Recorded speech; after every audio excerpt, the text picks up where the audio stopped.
we chase are leading us, and love is all we'll ever trust. Yeah, no, I don't wanna waste what's left, and on we'll go. তো hello বন্ধুরা, তো আপনাদেরকে বলেছিলাম যে আমার গাড়িতে কী কী সমস্যা হয়েছিল, সেই সমস্যার কথাগুলো আমি আপনাদেরকে বলবো। সেই কথা মতোই আমি আজকে ভিডিওটি করতে চলেছি। এর আগে ওলা স্কুটি সম্বন্ধে আপনারা অনেকেই হয়তো ভিডিও দেখেছেন, তো বাংলা ভাষায় ভিডিও এর আগে হয়তো কখনো কেউ দেয়নি। তো ফার্স্ট টাইম আমি হয়তো প্রথম যে এই ওলা স্কুটি সম্বন্ধে বলতে চলেছি।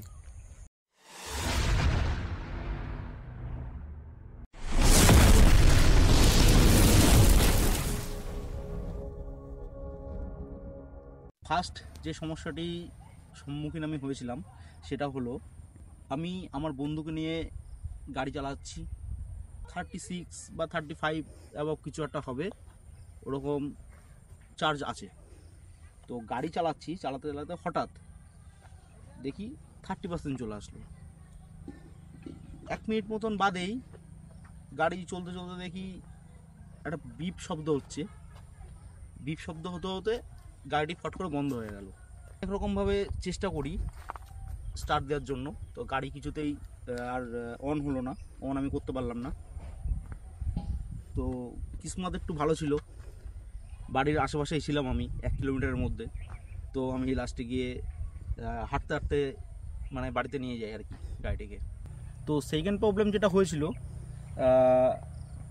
সেটা হচ্ছে, গাড়ি আমি চালাচ্ছি, গাড়িটা মানে স্মুথই আছে। মানে সত্যি কথা বলতে এই গাড়িটি আমি যখন চালাই, তো আমি আগে অনেক গাড়িই চালিয়েছি, ইলেকট্রিক নয়, মানে আর কি নর্মাল পেট্রোলের যে সমস্ত গাড়িগুলো। তো আমার হচ্ছে পেট্রোলের একটা গাড়ি আছে FZS, তো ভার্সন 1। তো ওই গাড়িটি চালিয়েও আমি অত মানে কমফোর্টেবল না, মানে অতটা স্মুথ না। তো এই গাড়ি সত্যি কথা বলতে যে একবার চালাবে, তো সত্যি বলতে পেট্রোলের গাড়ি সব ভুলেই যাবে। তো যাই হোক, সমস্যাটা কী হয়েছিল সেটা আমি বলি।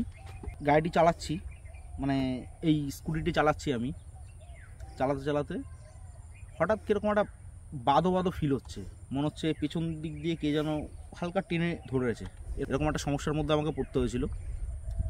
তো যাই হোক, আমি ইতিমধ্যে কী করি, মানে এটা অনেকে হয়তো বুঝতে পারবে না, যারা নতুন গাড়ি চালাচ্ছে বা যারা নতুন গাড়ি চালায় তারা এই প্রবলেমটা অতটা বুঝতে পারবে না। যেহেতু আমি এই গাড়িটি মোটামুটি তখন মাসখানিক হয়ে গেছে আমি গাড়িটি চালিয়েছি, তো এই গাড়িটা কীরকম স্মুথনেস বা কীরকমভাবে চলে সেটা আমি ভালো মতোই জানি। তো আমার মনে হলো গাড়িটাতে এরকম ধরনের একটা সমস্যা হচ্ছে। তো আমি ইতিমধ্যে আর টাইম ওয়েস্ট না করে গাড়িটি স্পটে আমি দাঁড় করিয়ে আমি চাবিটি অফ করে দিই। অফ করার পরে তারপরে আমি আবার স্টার্ট দিয়ে আবার আমার মতন চালালাম। তারপর থেকে আমার কোনো সমস্যা হয়নি। গাড়িটি আমি যখন স্টার্ট দিয়ে যখন চালাই, আগের মতনই যেরকম স্মুথভাবে চলতো সেরকম স্মুথলি গাড়িটা চলেছে, তো আর কোনো ইস্যু হয়নি। 3 নম্বর সমস্যায় আমাকে যেটা পড়তে হয়েছিল সেটা হচ্ছে, গাড়িটির আমি যখন চাবিটি অফ করে যখন আমি চলে যাচ্ছি, তো চাবিটি অফই আছে, চাবি আমার হাতেই, মানে গাড়িটা বন্ধই আছে। তো এই যে সামনে যে ডিসপ্লেটা আছে, ঠিক আছে, এই ডিসপ্লেতে হালকা মানে পার্পেল কালারের, মানে কালচে, একদম কালচে পার্পেল কালারের হালকা একদম আলো জ্বলে থাকতো।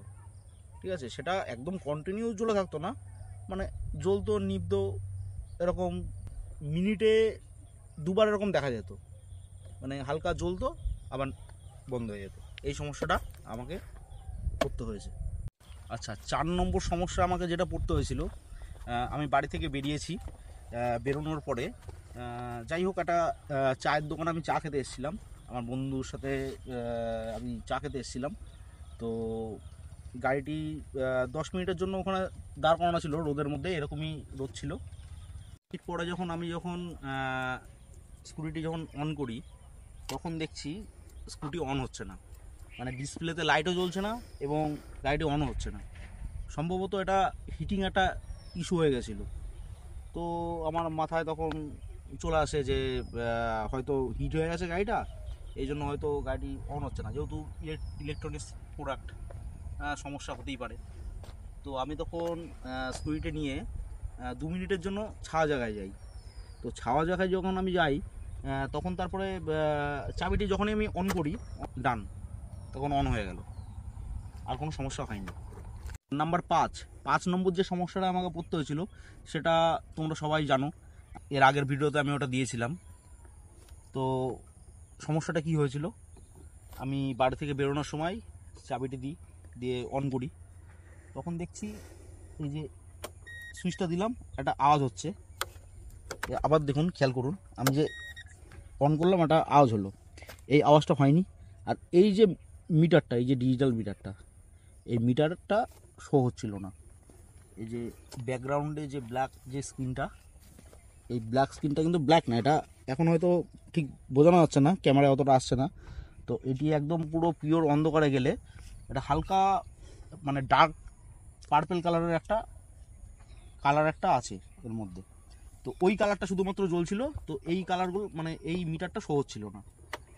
এছাড়া গাড়ির হর্ন বাজছিল, ইন্ডিকেটার জ্বলছিল, সব। গাড়িটি যখন আমি স্টার্ট দিচ্ছি, গাড়িটি চলছিল, তো ওই অবস্থায় আমি সার্ভিস সেন্টারে যাই, এবং আপনারা প্রত্যেকেই জানেন যে তারপরে কি হয়েছিল।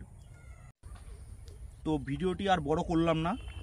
তো আমি যেহেতু বলেছিলাম যে কি কি সমস্যার সম্মুখীন আমাকে হতে হয়েছিল ছোটোখাটো, তো সেই নিয়ে আমি ভিডিও বানাবো। তো আমি আপনাদের যেই কথাটি দিয়েছিলাম সেই কথাটা আমি রাখলাম। তো ভিডিও আর লং করছি না। এর পরবর্তী যে ভিডিওটি আসতে চলেছে সেই ভিডিওতে এই গাড়ির ডিটেলসে আমি সব কিছু বলবো, যেমন মাইলেজ কত, কিনলে কোনো লস হবে নাকি, চার্জ হতে কতক্ষণ টাইম লাগছে, 100% চার্জে কত কিলোমিটার যাচ্ছে, তো এভরিথিং বিস্তারিত মানে যতটা পারবো আর কি তোমাদের সামনে তুলে ধরবো আমি। আর ভিডিওটি যদি ভালো লেগে থাকে তাহলে অবশ্যই লাইক, কমেন্ট এবং সাবস্ক্রাইব অবশ্যই করবেন।